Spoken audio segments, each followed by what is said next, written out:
So they sent him down that evening for a full abdominal scan, and lo and behold, inside his abdomen was this unknown mass. And so he was immediately rushed into surgery. But Wow. because of the amount of time that this had been burst and had been leaking into his abdominal space, it caused huge amounts of damage. And so they ended up having to remove half of his large bowel Wow. right then and then. He found that he had food intolerances that he never had before. So he couldn't digest any of the sort of traditional sports nutrition on the marketplace. So he was trying to get back on his bike. He was underfueling. He was vomiting. He was coming back in terrible states. There was no progression in his training because he couldn't fuel himself effectively. And we found that his cycle buddies would be stealing bars from his back pocket. They would want to, they would half fuel with his food, and he'd be like, I need to double stack next time I go out for a ride because all of my mates are stealing them. So they started placing orders with me. Hello and welcome to another episode of the Toughest Finish Line podcast with me, Jen Dome. Today I am joined by an amazing guest called Lara Giusti, founder of Velo Forte Nutrition. What started during her husband's recovery from a traumatic surgery became a mission to rethink sports nutrition, creating natural products designed to truly support the body through recovery, endurance, and performance. In this episode, we talk about creating something positive through trauma, building a purposeful, driven brand, and how the right nutrition can help athletes push all the way through to the finish line. I hope you enjoy. So welcome to the show, Lara Giusti. Lara, thank you so much for being here. How are you doing today? Oh, I'm feeling fantastic. The sun is out. It's about to be a bank holiday weekend, which is a total joy. So yes, I'm delighted to be here. Thanks, Jen. Good. So here at the Toughest Finish Line podcast, we normally share the stories of people who have been through challenging situations in life and then used their experiences to complete some epic sporting challenges. And your story was a little bit different, which I really liked, because you went through a bit of a challenge in life, but that's since led you to supporting everybody else to complete their toughest finish lines, which I love so much. And that's as the founder of Velo Forte Nutrition. So we're going to talk about nutrition and helping athletes to get it right a bit later on. But I wanted to start out with how you first set up Velo Forte, because it all came from a bit of a challenging situation for your husband, didn't it? Are you able to talk us through how you got started? Absolutely. The early days of Velo Forte were very selfish in a way. I was trying to fix a fueling problem that my husband was having.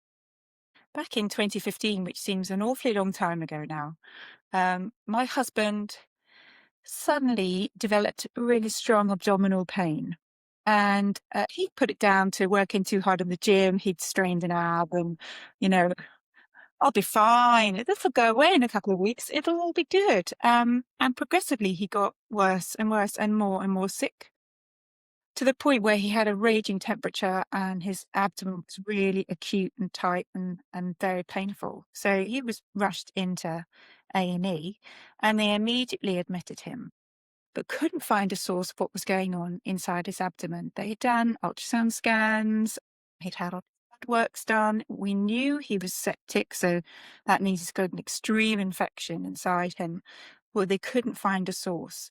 And he was kept in hospital for about 7 or 8 days. He wasn't able to eat anything. He was on a drip. He was on IV pain medication. And it got to one evening, and I was visiting him.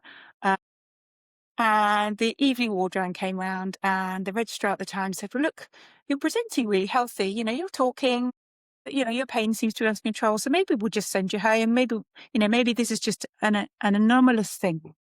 And my background history, if you don't know anything about me, I'm a cardiorespiratory physiotherapist. So I've spent years and years in the NHS looking at medical charts, reading medical notes, and understanding what happens inside our body when you're in complete crisis. And this was my husband presenting very well and talking very calmly, but all of his numbers were in crisis.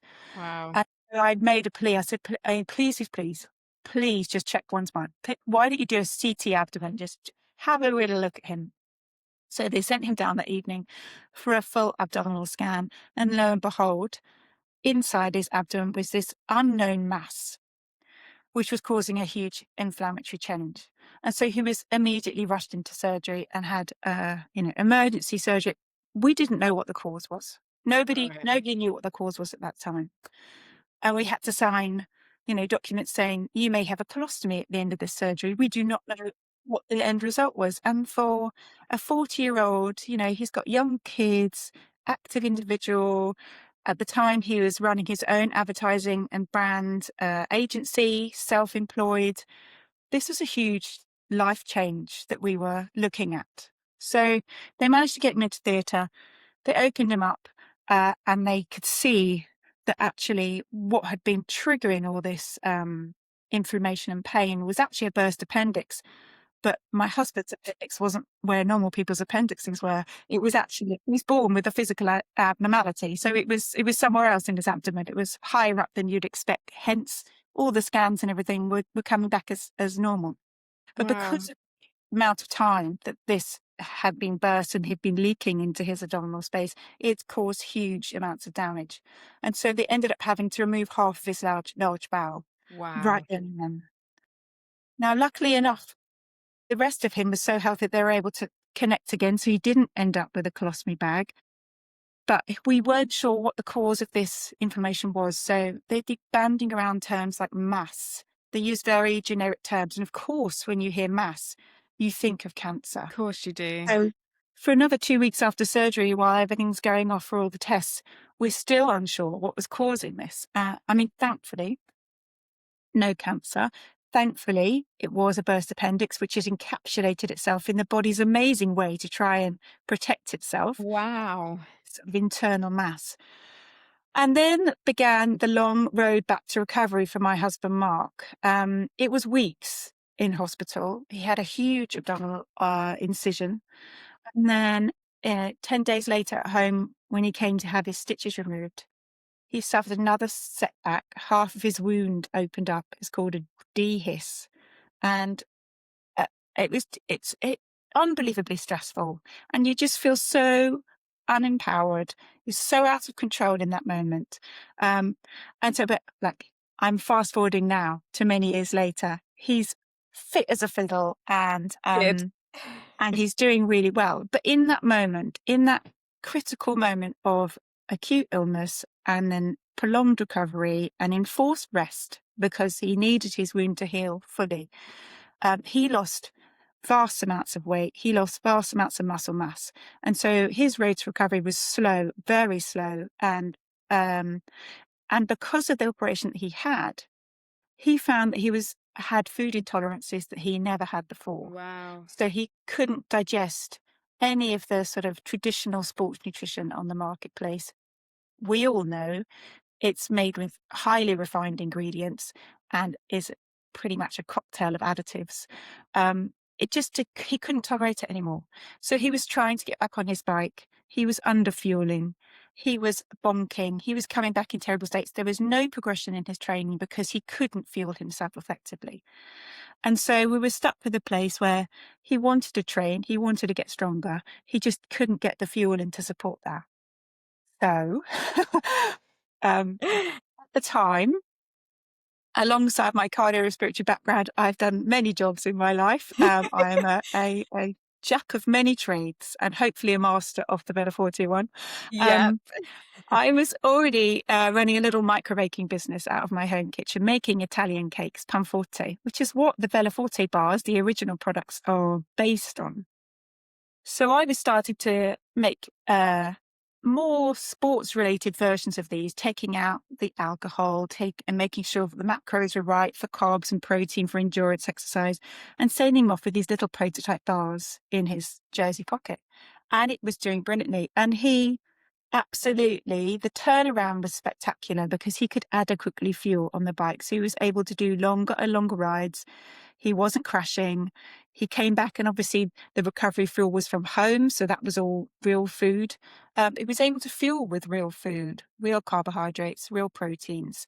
And because of his now new anatomical shape, what happens in your large bowel is it's not necessarily nutrient absorption, but it's fluid reabsorption. Right. And so hydration is really important, becomes even more important when you have half a large bowel, and being able to tolerate food, having food with natural fibre in really helped as well. So things were slowly moving through his system rather than at the quick rush of all the isolated sugars and the maltodextrins and the really high GI fuel that Mm. are in the majority of sports nutrition products. And so it really suited him well. And so I thought, right, well, what can we do with this? It's worked so well for you. Okay, you're case number one, but there are other people who struggle with their nutrition out on the bike or running. Okay. And we found that his cycle buddies would be stealing bars from his back pocket. They would want to, they would half fuel with his food. And he'd be like, I need to double stack next time I go out for a ride because all of my mates are stealing them. So they started placing orders with me. I was still at home making it from my home kitchen, hand wrapping them. Um, and it got to a point where Mark was strong enough to sign up for an amazing event, the Manchester to London Bike Ride, which is a charity event run by Ambitious About Autism.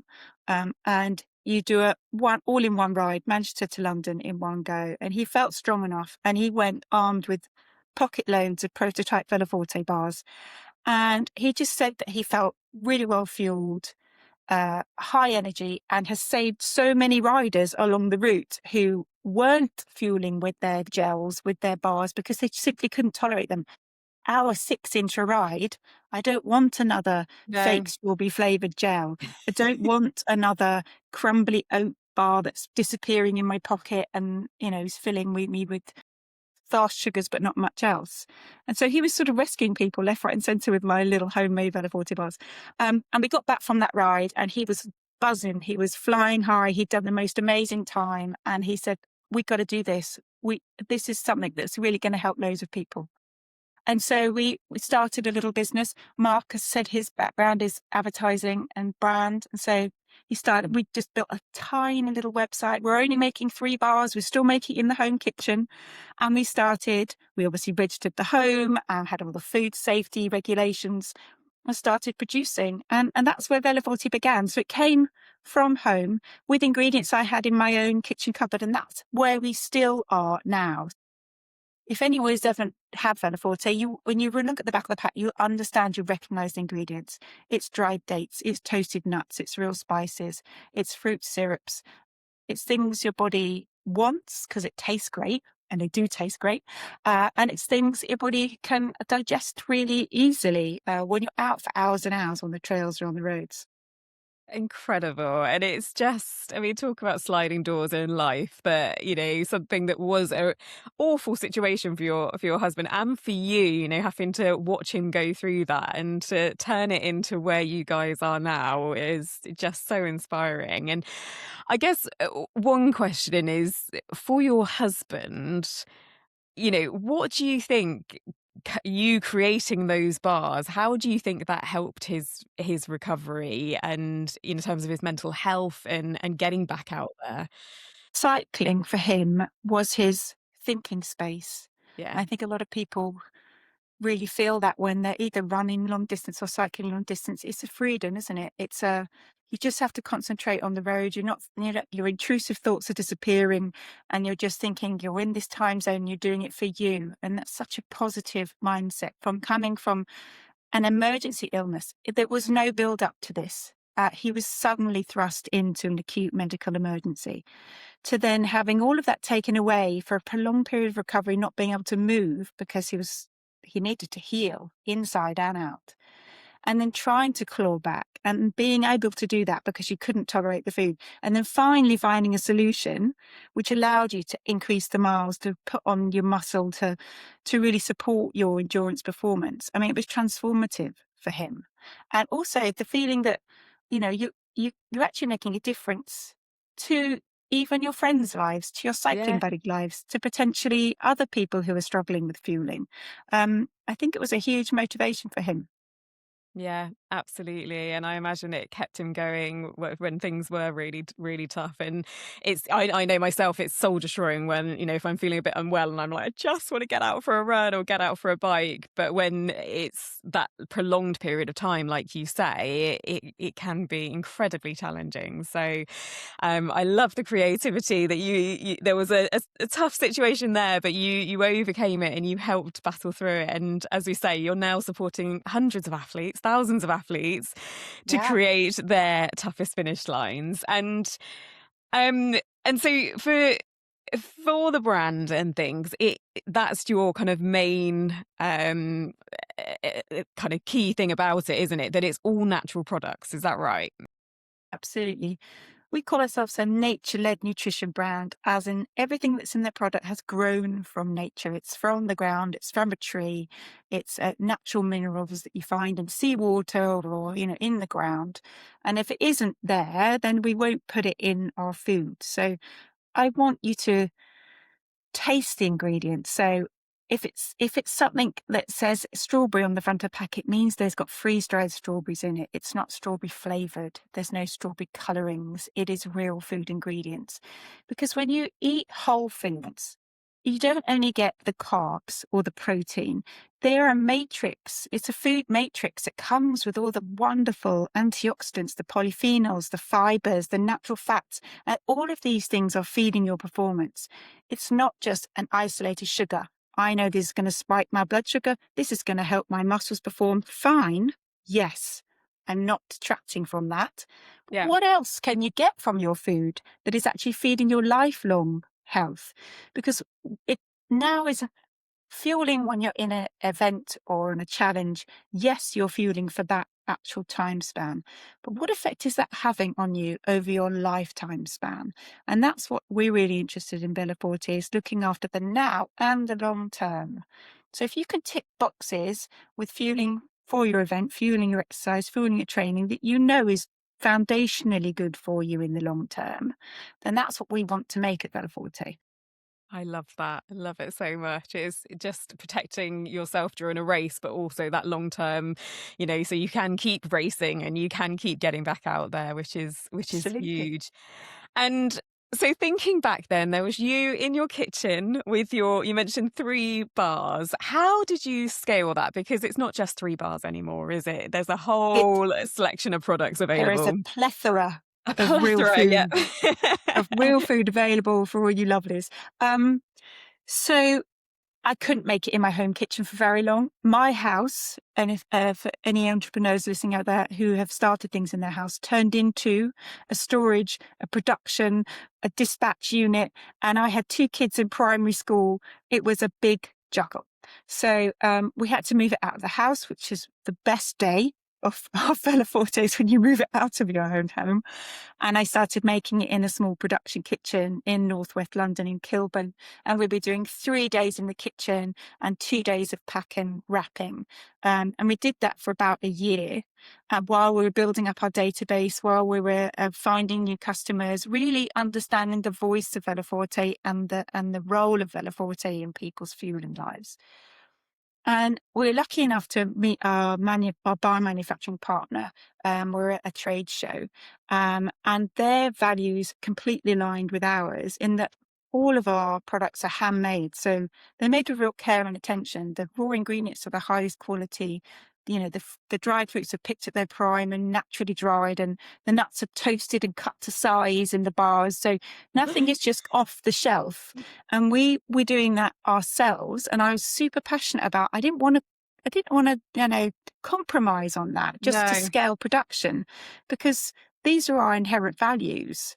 And just to make extra, 1,000 a day versus 100 a day bars, I didn't want to compromise. So it took a long time to find a manufacturing partner that was willing to keep the artisan methods, to keep the handmade methods.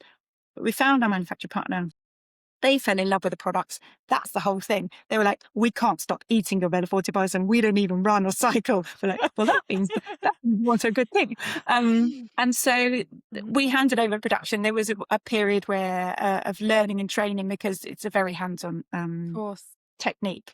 So, and then they started with the production, which freed me up to go, right, energy bars, well, we've got 3 of them, we can make more, but energy bars tick. What else? What else are people fueling with that they haven't got a natural alternative to? So Yeah. then we looked at how the gel market. So the gels are huge in cyclists and in running and multi-sport.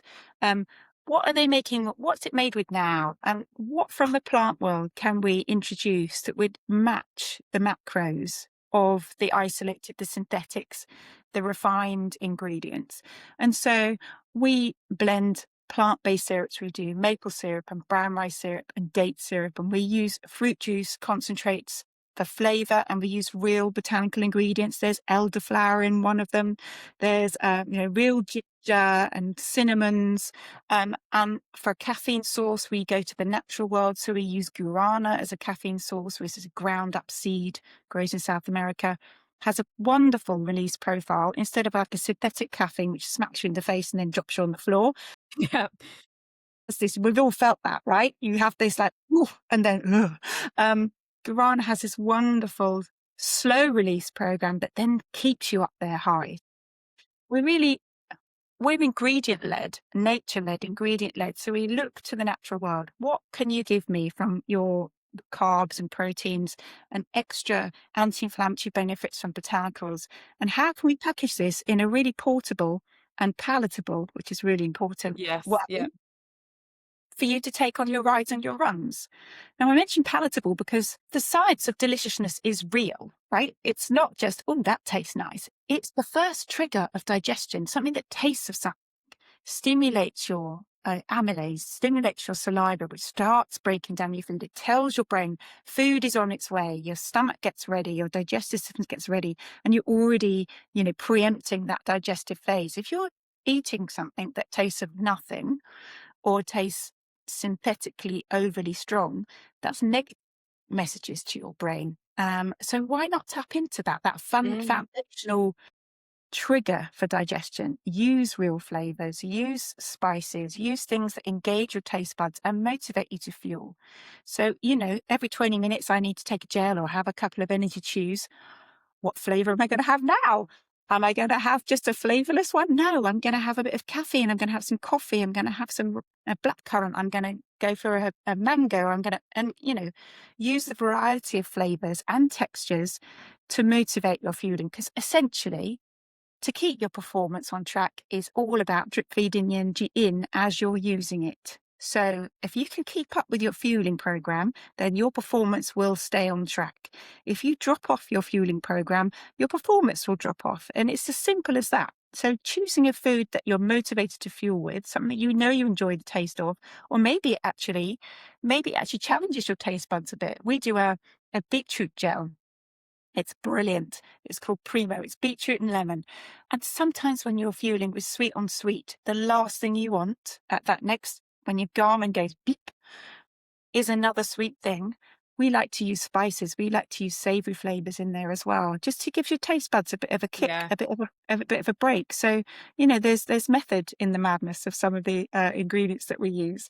And that's what it's all about. It's motivating you to keep on top of your fueling regularity, if I say it right, so that you keep your performance outcome going. Yeah. Yeah. Wow. I mean, I've just got this image in my head of a little, like chemist, kind of scientist lab where you're just trying all these different flavors with all these amazing plants and fruits and things. It's incredibly exciting. And so we've kind of touched on it a little bit, but in terms of nutrition, I mean, within the triathlon world, it's often called the fourth discipline, because as you First, mentioned, it's well, first. yes, yeah. First discipline I out would of challenge four. that. It's the first discipline. Absolutely. Absolutely. But out of the swim, bike, run, those three, there's an extra one. There are four of them. And yes, I would agree that it is that number one, because if you don't get that right, as you say, is the race is going to fall apart. But Yeah. through all of your research and the athletes that you've been chatting with, what are some of the things that athletes are getting wrong with their fueling and recovery? I mean, you've touched on it with the plan, but what other things have you seen that they're getting wrong? So there's two sides of the common mistakes. One is simply underfueling, underestimating what your body needs. And it's not just for the exercise session, it's thinking about what your body needs in the recovery Yeah. and also in the 360, in the whole 24-hour period. REDS, it's a subject that people talk about quite commonly. It's relative energy deficiency in sport. And it's really common in male and female athletes that they will focus on what they need. They'll work out their carbs per hour target for their actual exercise. And then they will forget all that, either running up to the event or after the event, and they won't hit their body targets. So they'll have enough energy to sustain their performance, Hmm. but they won't have enough energy for all the recovery afterwards, for your hormones, for your looking after your bone density, for women in their menstrual cycles, and for men in their fertility as well. So, and your immune system, it all needs proteins, all needs carbohydrates, all needs energy that you're potentially not giving it. So I think underfueling is a massive area. And that has huge ramifications on your performance in the long term. So in the short term, first 3 months, if you're like, I want to lose some weight, I'm on a cut because I want to be lighter, so that makes me faster. So I'm fueling for my exercise, but I'm not fueling for my recovery. I'm not taking enough energy on board, or I'm trying to reduce that energy intake so that I can lose a few kilos, which I think will help for my performance. You'll do fine in the first 3 months. You'll lose some weight and your performance will be, you'll be doing well because you're fueling your performance. But it's the additive effect of that. It's what is that doing to my bodily processes? Everything that keeps me on a Hmm. regular keel, I'm not fueling that part. And so 6 months down the line, a year down the line, and you may start to lose your periods. You may get stress fractures. You may take so much longer to repair from an injury. They're the signs that you're not hitting your body's full requirements. And that's serious. Yeah. That has serious lifelong ramifications for your lifelong health. So underfueling is one thing, and not thinking about the bigger picture. And then overfueling is the other side. So we all see these amazing athletes and I can smash 120 grams of carbs and I'm fine. Look at me. I'm gold medal position, podium every weekend. Brilliant. They have trained their gut to do that. And they have really worked hard at making sure that they can tolerate that. Coming onto event day and aiming for that level of carb target without training your gut is a fast road straight into the toilets. It is GI distress, it is diarrhea, it is nausea, and then it's underfueling, and then your performance will drop off a cliff, as we said. So it's that knowing what your body needs in the event and also outside the event. And also, if you are looking to increase your carb intake, to do it very slowly and to listen to your body and work out what works for you. Yeah, amazing. Thank you. And I think it's quite the train your gut phrase, I think, is being used more and more. And I know there's been quite a few research studies on how that is possible and you can absolutely train your gut. Have you got some advice for athletes who might be thinking, I know I've got to train it, but how do I do that? Well, the first thing is that you should fuel in all of your training, perhaps even the shorter ones. So normally we would say your body holds enough fuel inside its muscles and it's in your liver to keep you going for 90 minutes. So if you're training less than 90 minutes, then you can do that unfueled. You Hmm. can. You absolutely can. You obviously have to pre-fuel to make sure that your stores are really full, and you have to refuel as part of a really good planned recovery. You can do that. If you're trying to train your gut, you should try training, even on the shorter sessions, to take on carbohydrates during that. Because what you're trying to teach your gut is at regular intervals, I'm going to put some carbs into your body, because it essentially is all carbs, what we're training our gut to deal with. I'm going to put carbs in and regular intervals. And how does that feel? And I'm going to slowly increase the amount of carbs. So I might put, I don't know, 20 to 30 grams in every half an hour to start off with. Then I'm going to do that every 20 minutes. Increasing your hourly carb intake. How did that feel? Did I hit any sloshing? Did I have any GI distress? And you're slowly building it up to what you perceive your carb target to be. Now, old school was like, we should have a gram of carbohydrate per kilogram of body weight. That'll keep your energy sustained. And yet, for now, we all know that there's variances within that. And it Yeah. depends on your age, your fitness, the intensity of your exercise, the course, the humidity, the everything that goes on Yeah. as well. So it's not as simple as just that sort of simple 1 gram equals 1 gram. So to slowly build up your carbohydrate intake is absolutely important, and to train with the fuel you're going to use on race day, Hmm. because your gut will be used to that. If you are training with a certain brand of gel in your training because you can afford it, because you quite like the taste of it, but on race day you're going to go, right, I'm going to use what um, Kipchoge uses because he's just won the marathon, or Saw uses, who's just Yeah. beat Yeah. the Yeah. 2 hour record. I'm going to train with that gel. And you haven't trained with that in your training.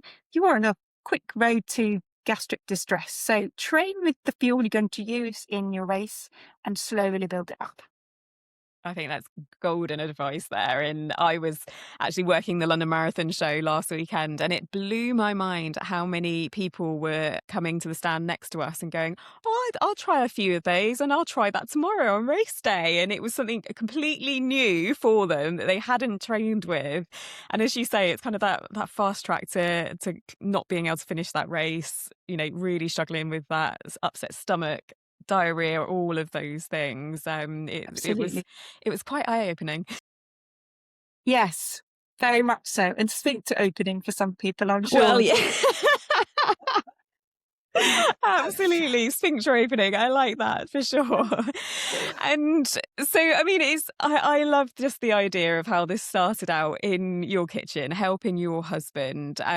But I know from just doing a little bit of research about the company that you have seen it have such a positive impact on quite a few athletes' lives, haven't you? Can you give some examples of how it has helped athletes and what the feedback is? So if you spend any time on our review side on our website, if you just literally pick a product and read through it, you see time and time again, the story goes, I couldn't fuel with the stuff that's out there, the generic sport nutrition. I couldn't tolerate it. I was under fueling. I was underperforming. Then I found Velaforte, and bing, light bulb moment. And everything is just fallen into place. And I look forward to my fueling. My performance has improved. I got a PB in my last race. And it just time and time again, you just scroll through them, and it brings such a huge smile to my face to know that what we're trying to do in Bella Forte, and we were one of the first nutrition brands to really focus on real food rather than synthetic and artificial ingredients. And there are more brands that are doing that now, and that's great. I'm Yeah. like, come on, we need to make a change in this space. So, but it's absolute confirmation that what we're doing is really helping people. So just an example. So we're working with a lovely lady called Holly Thackeray, and she is doing 100K Ultra, and she's doing it an exact year since the last time. And the last Ultra she didn't finish because she didn't get her fueling right. And she had such bad gastric intestinal problems that she DNF'd, which was soul destroying for her. Yeah. And Yeah. she's found Better Forty now, and she's trialed the whole range. She knows what works for her. She knows what she prefers. And that's the whole thing. We've got something to everybody. So she likes the chews, and they're soft and they melt on your mouth, and they're low residue and they're fruity and they're delicious, and they've got electrolytes in them as well. She likes our energy bars. She knows she's trialed them. At the beginning of her ultra race, she's going more solids, and then she's segueing into semi-solids into the chews, and then she's going moving to the gels and our hydration products, which run hand in hand throughout. She's tried them in anger, in training, and she knows that they work for her, and she's had no gastric problems. And she now feels so confident going into this next 100 Ultra that she's like, I know exactly what I'm packing in my pack. I know what I know how it's going to feel. I know the energy delivery it's going to give me. And I really feel like that's one less thing for me to worry about Yeah. because I've trained with it and I've nailed it. So that's amazing. This morning I was talking to Sam Tomlinson. Have you heard? He was the fastest over 50 marathon disabler Oh, yes. finisher. Yes, Yeah, I was reading an article recently about that actually. amazing. Amazing. He's not a professional athlete. No. He has a desk job. And he started using Vela 3 years ago for the exact same reasons. Couldn't tolerate anything with the mass produced sport nutrition, wanted something that tasted like real food, digested like real food, and has consistently used Vela Forte and used it on the Marathon de Sable. He just got a PB in his latest marathon as well. So he is like one of the like lovely success stories of and it is people who are doing amazing things using real food ingredients, which just is exactly what Vela Forte is all about. Amazing. I mean, no wonder you came on this call with a big smile on your face, and you said it was because you were sunny. But if you're having conversations like that about how this product that you started out in your kitchen is helping so many other athletes, I'm not surprised you're smiling so much.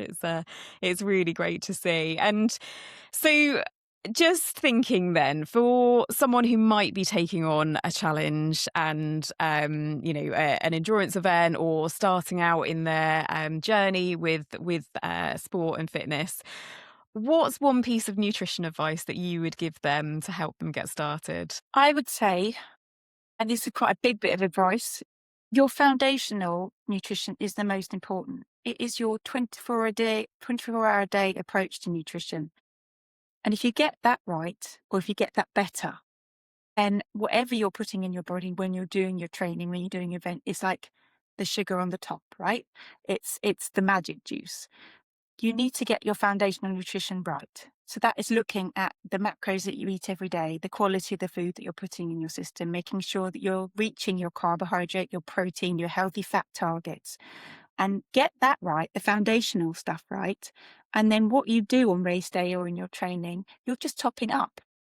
Because if you start with your tanks full, if you know that you're well hydrated, that your carbohydrate stores in your muscle and your liver are high going into any of a training, that all you're doing is making sure you're just topping up on your hydration and on your energy. So get the foundation strong. Find a fuel that you like, whatever it is, because getting energy in is more important than anything. So if you love to fuel with any gel, use it, right? Fun.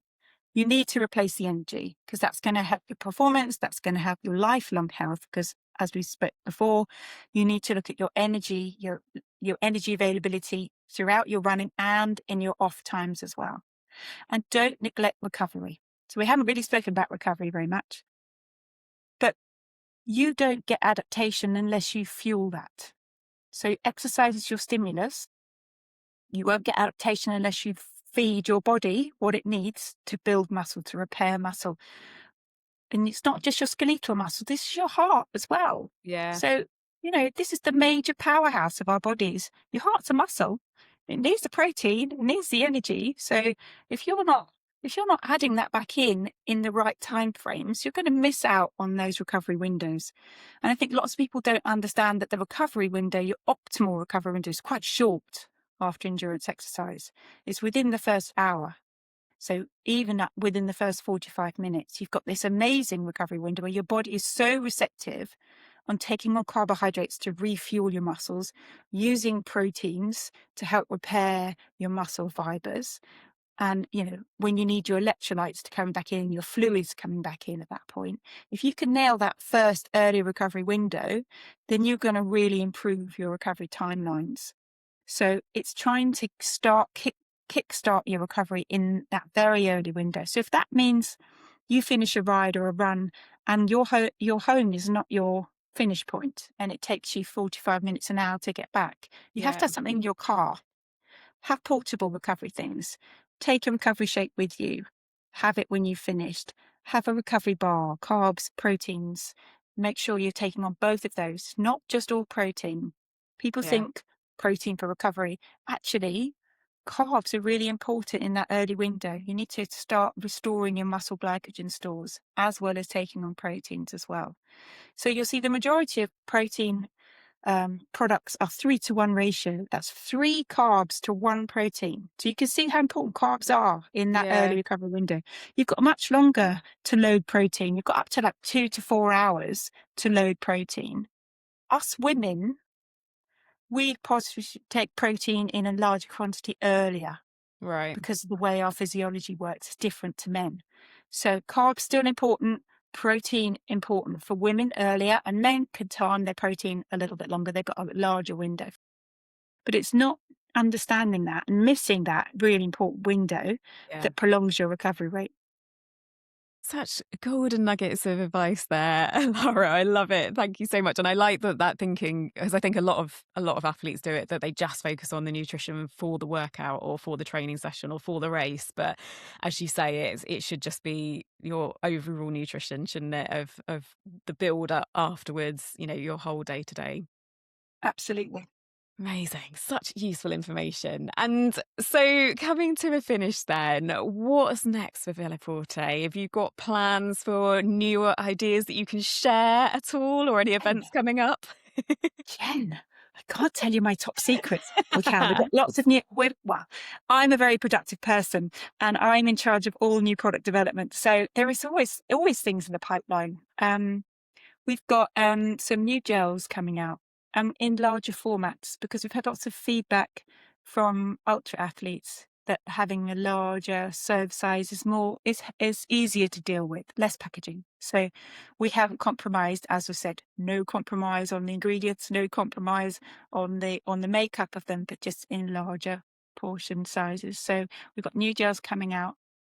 We've actually got a new magnesium supplement coming out, which is absolutely amazing for recovery because alongside 4 different types of magnesium, which are optimally absorbed, you also have botanical extracts of ginger and turmeric in there. So they're Okay. very fantastic for Yeah. anti-inflammatory, fantastic for recovery. And there's also natural microvitamins of vitamin D and a B complex to really help with your energy and your bone health as well. So super excited about that. And you'll see them coming out in the next month. How exciting. So, hot Yeah. off the press there. And I put you on the Hot spot a off the little bit press. Yeah. with asking that. So, Don't tell anyone, Jen. Shh. no worries at all.